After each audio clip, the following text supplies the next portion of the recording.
I think the people of Williams Lake have got the biggest hearts that you could ever imagine. I think that Glen and Deb helped really bring the shine to this, bring the forefront to this as a major fundraising event. And people felt compelled. They felt that they could actually do something. If they had stuff that they couldn't utilize, runners, old shoes, old baseball sticks, or anything that people felt that they could contribute and somebody else could use, they brought it forward. It was amazing the amount of stuff that was brought in. And so there was a huge buildup of anticipation in the community of how much stuff, and they had more than a container load the first time. So Glen and Deb thought, well, let's do it again. So the community got behind it, and really kind of it's become a regular annual event now for our community to participate. And what's happened is other communities outside of Williams Lake are now participating. But Williams Lake has great big hearts. The community has just come out in really strong support, going out to retailers, buying toys, buying items, and dropping them off at our drop-off locations. I think people just really have a connection with the needs of the folks in Sosua and just want to help out. And I think it's beyond our wildest imaginations, you know, with what we're able to do for people who, I think they're very appreciative. I think it's, you know, it's just a real eye-opener to anybody who's ever been involved with that. The community has a history of being a giving community. Anytime that there's a need, whether it be local or outside the community, people rise to the challenge. And we expect, even with the economic downturn that we're experiencing right now, that people will still give and give what they can to help out.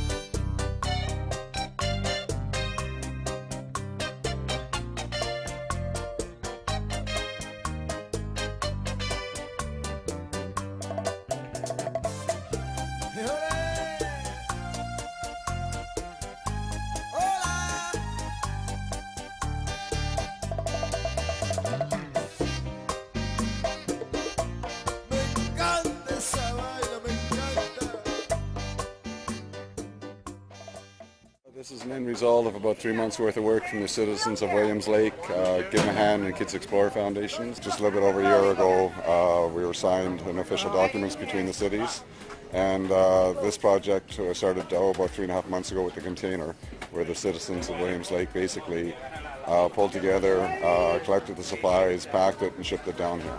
Well, about a year ago, Glen came to City Hall and asked that we sign a sister city agreement with Sosua. And after a little investigation, we thought that was a great idea.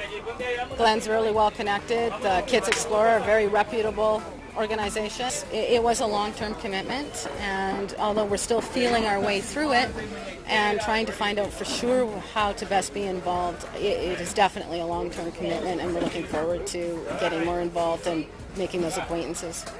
Today we are so happy because we are getting so much stuff for helping the poor people in the Dominican Republic, especially for Sosua. And we are really happy. You see that we are getting on that container from Canada, the city of Williams Lake. We say thank you to Glen, and you know, and to everybody is coming down to help. Thank you really from our heart. There's school supplies here, everything from small stuffed animals, about 2,500 of them, to Mattel Hot Wheel cars for the kids, sporting equipment, baseball equipment, soccer equipment, uniforms, complete combination of everything. We had a sponsor that gave us about $1,300 of brand new diapers for 2 double handicapped orphanages. This is the first area we started working in. A number of us fell in love with the area. We saw that we might be able to do something and help out, and that's what we're trying to accomplish.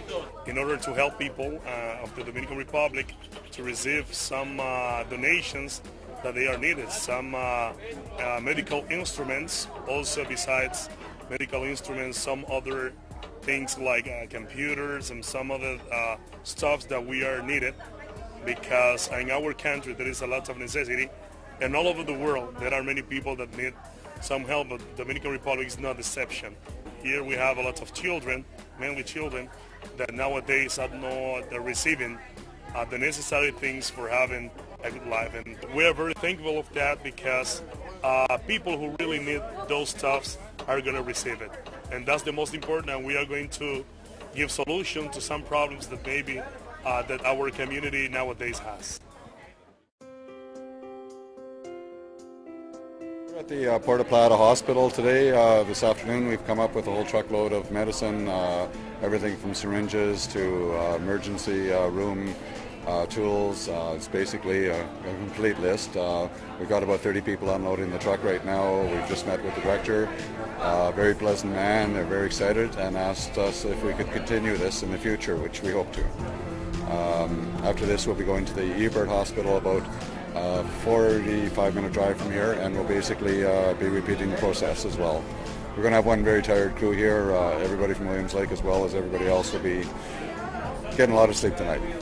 The medical supplies are coming from three major areas in the Williams Lake area in British Columbia, including the cities of Kelowna and Quesnel, who have all three have sent in skids of the medical equipment, brand new medical equipment, to help relieve the situations in the hospitals. The response was phenomenal, and I think basically because they know everything that we do is going to be hand delivered, and they know it's going to get to the people who need it. The reasoning we're bringing them to the hospitals basically is that the people have to bring in their own supplies when they come have an operation. They need everything, medical, bandages, aspirins, the whole works. They have to bring it in themselves. Therefore, a lot of people are short of things. If they need an aspirin for some pain reliever, they don't have it. We're trying to supply all that at this time, and we hope to continue it on a regular basis. The government doesn't have enough money to buy all the equipment that the old Dominican Republic hospital needed. And you know, always we appreciate so much any help, any aid they are sending to Dominican Republic. And that's why they are so exciting to have that, you know, because there is so much instrument for surgery, for help, everything. Even I cannot say because I am not a doctor, but I see a lot of things they are down there. And the doctor, when they see that, you know, they was really, really happy, and they say they appreciate that because they need it. We came down here for a holiday, but we were affiliated with helping them get off the ground in Williams Lake, and I wanted to come down here and to see for myself what it was all about. And it's, as far as I'm concerned, it's a real holiday for me. Even though we were helping out and doing various things for the society, I don't look at it as work. This is one of the best holidays I've ever taken.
kids living in this area, they see the tourists walking around, but they really don't know what they're here for or what they do when they come to this country. So the project is trying to help them understand how the hotel business works and why the people come to the Dominican Republic. So they come inside the property for one day. We show them all the facility the hotel has. We let them try firsthand what the tourists come and enjoy. So they could do the same thing, like swimming in the swimming pool, eating in the restaurant, walk around the property, enjoying all the facilities that we have. And also we try to give them an idea of what the hotel business is. We give them, we talk to them like to stay in school, to study, to progress, not to drop out, because they need to advance in life. So what we do, we just walk around, we show them some of the department, like the food and beverage, how it works, the front desk, how it works. So they get learning firsthand what a job in the hotel business is. And besides that, they have fun because they will enjoy the day here in the property. The kids basically are from the area here within about 35 miles. We've taken them out. They're schools that we've been working with for a number of years. We picked them age 10 or 14 because they feel that that's a group that needs encouragement to stay in school. That's where the highest drop-off level is, to drop out of school. So the kids are well chaperoned, not that they need it. Their behavior in these situations is unbelievable. They respect everything that's been given to them.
The main post office in Haiti, and that's only the only one we have. And now it completely collapsed, as you can see.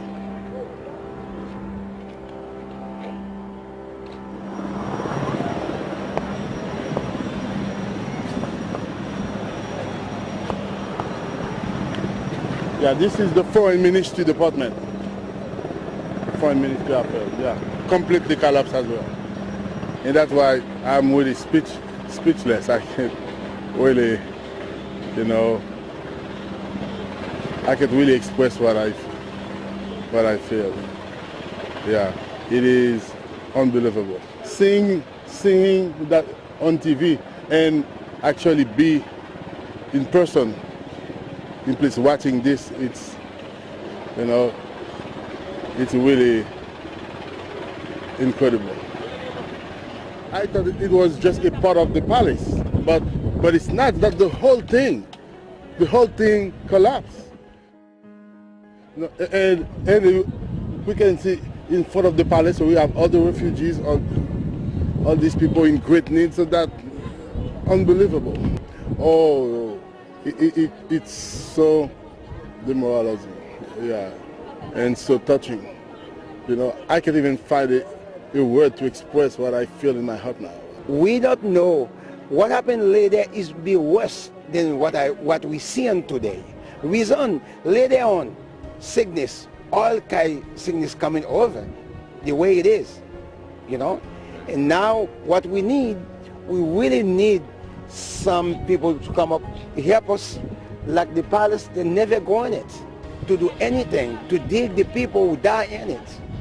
Nobody go in it yet. Those people are coming here in order to find a way to get food because they live from different places and they come here because they think that if they are here, they have possibility to find food to eat. Yeah, that's why they are here.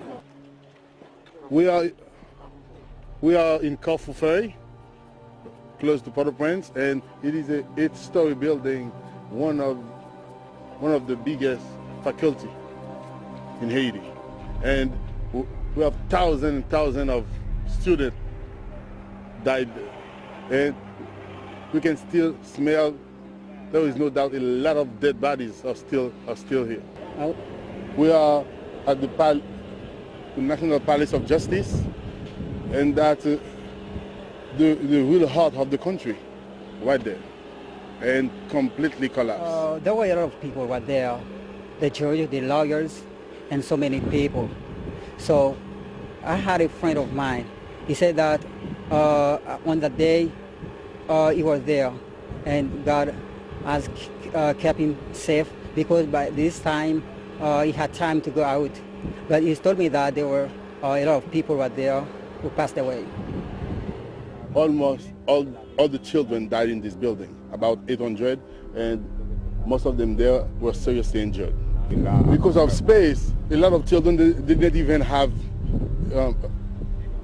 benches to sit down, so they just stand up, to take notes, because they wanted to know something, to learn something. And unfortunately, that day, more than 800 of them died. Is it?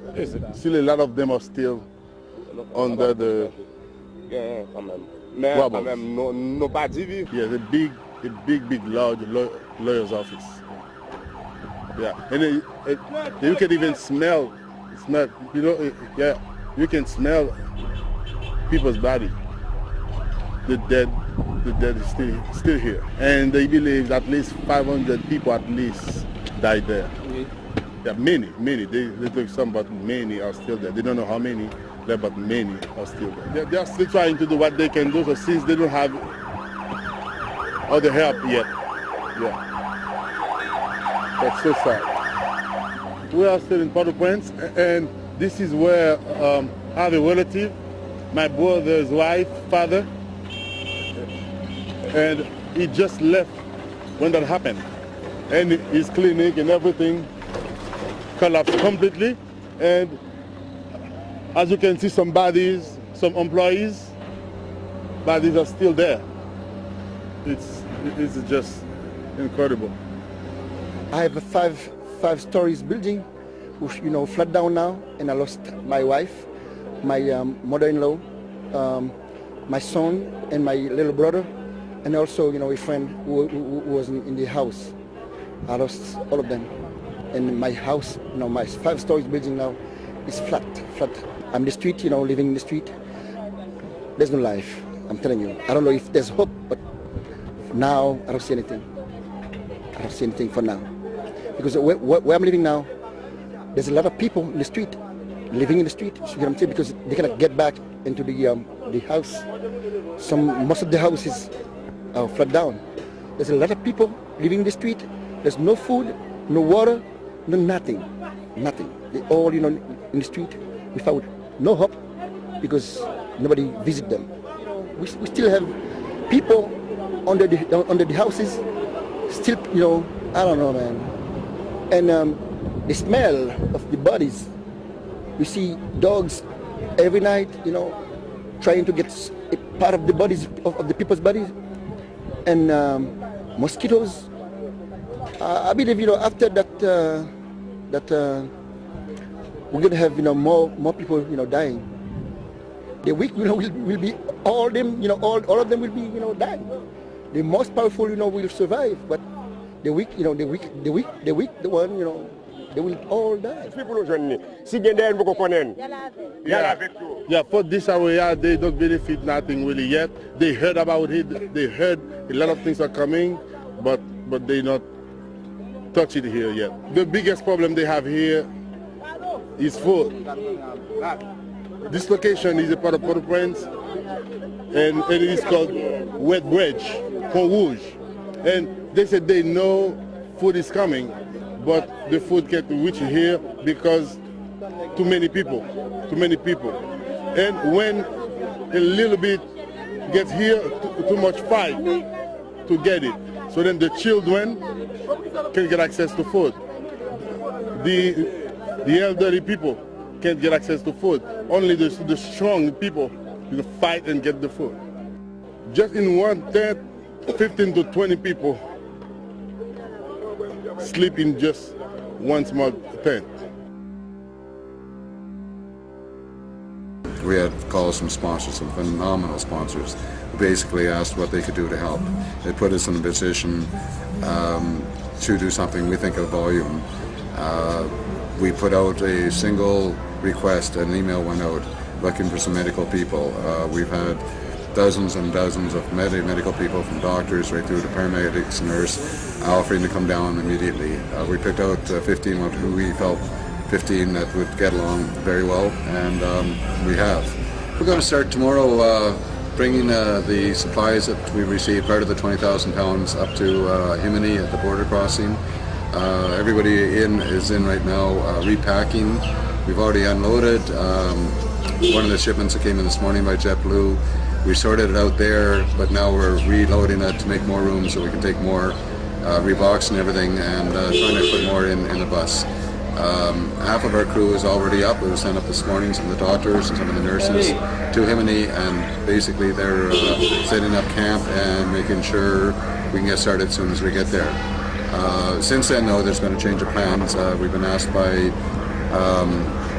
the Navy, Dominican Navy, to bring some of the supplies over to them, which is, I think, about an hour and a half drive from Himini, and they will take the supplies directly into Haiti for us. We'd like to say thank you, all your foundation and Kids Explore, and everybody, really, all the country, especially you are from Canada. You sending, for example, you are here today. That's a very, very, very, you know, for me, I feeling really. I'd like to say thank you again. It's also because of you, Maria, why we're here. Okay, so you know that because of her, we are here.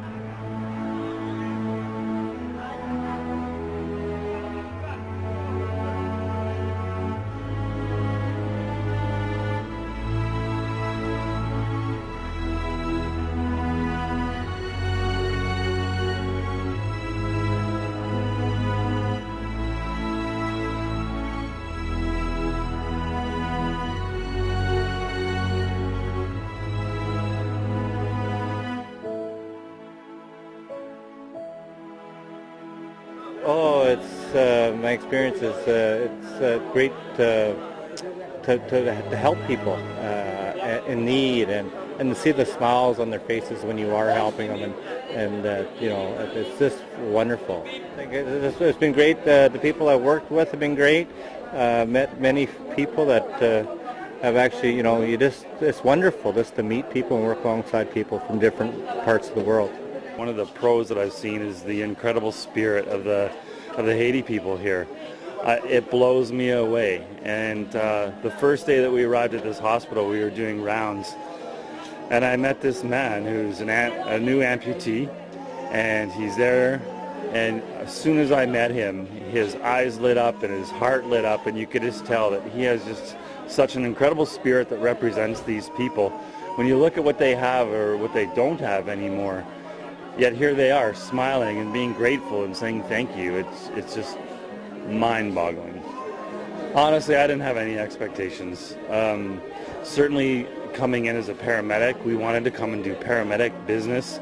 We wanted to, it's our nature to want to go out and find the injured and the wounded and package them and start the intravenous and help them breathe and get them back to a hospital. But we've just been here at the hospital lifting and carrying. I've been a porter, I've been a triage nurse, I've been a nurse, I've been a physician, I've prescribed medications, I've been an escort on a bus, I've been a concierge delivering luggage. So I didn't expect a thing. And I think without expectation, you open yourself up to a whole different world of opportunity. I told her grandma that I'm leaving today, and through interpreters, and she said, can you find me a doctor as good as you? And I said to the interpreters, I'm not a doctor, tell her I'm a nurse. And she goes, no, you're a doctor, you find me a good doctor. You know, they're happy and stoic people. I'm telling you, the pain that they've gone through, it's amazing. Yeah, they don't cry, they don't, you know, it's really humbling. Well, you know, it's kind of hard to know exactly where to start, because the experience has been absolutely overwhelming. And I don't think I'm just speaking about myself. I think absolutely everyone we've met here in Jimani, in the Republic, the Dominican Republic, were absolutely overwhelmed by, you know, and the opportunity. And I think that's what I will take away from here. It was the opportunity of being helpful to other human beings. You know, there were people who were in incredible misery, hurt, pain, situations that were difficult to even talk about. You know, I think the most important thing is the people had care, and that's in the end what mattered. I mean, how it was organized didn't really matter. Doctors, medical staff that were here were efficient. That is definite. And so because they were efficient, good quality care was delivered. I'm exhausted. The people are strong. They're very strong.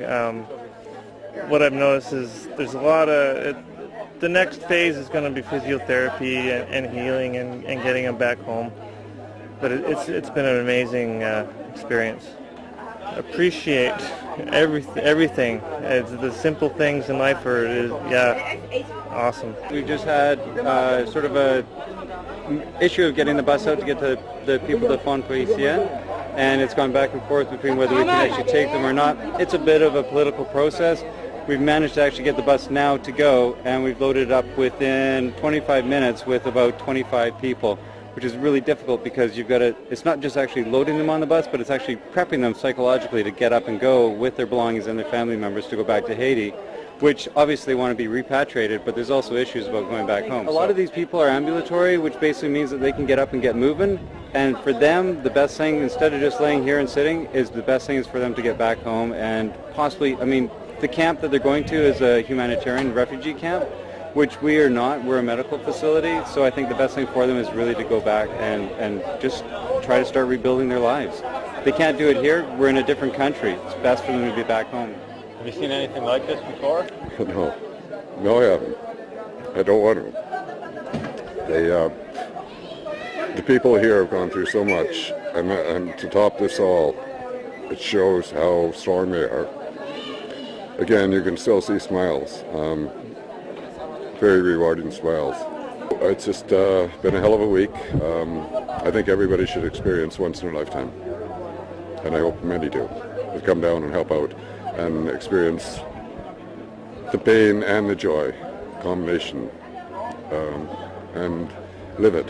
Live with what these people have gone through. Then you might believe. What makes us, I think, probably different in the beginning, it was to really encourage children to stay in school. And from that, we've grown into kind of a wider aspect of how can we help them stay in school, and that, in helping them with their schools, helping them with, for instance, the infrastructure of SISU, and helping them in City Hall have better equipment, and it's just broadened out so much that you realize that just by improving certain conditions, the children, it makes it easier for them to stay in school. And it really, in the Dominican Republic, it doesn't take much to put a smile on their face, because most of the time, even though they do without a lot, they still smile. And just the smiles on their faces. I think people, when you look down in your basements or your attics, you can always find items that you're not using anymore. So I think even though, because of the worldwide economic downturn, I think people will still come out and bring items for the container, because they know that the items go to good use, and that we do deliver the items directly to the people. It's not taken to the country where it's just left there to be given out by whoever.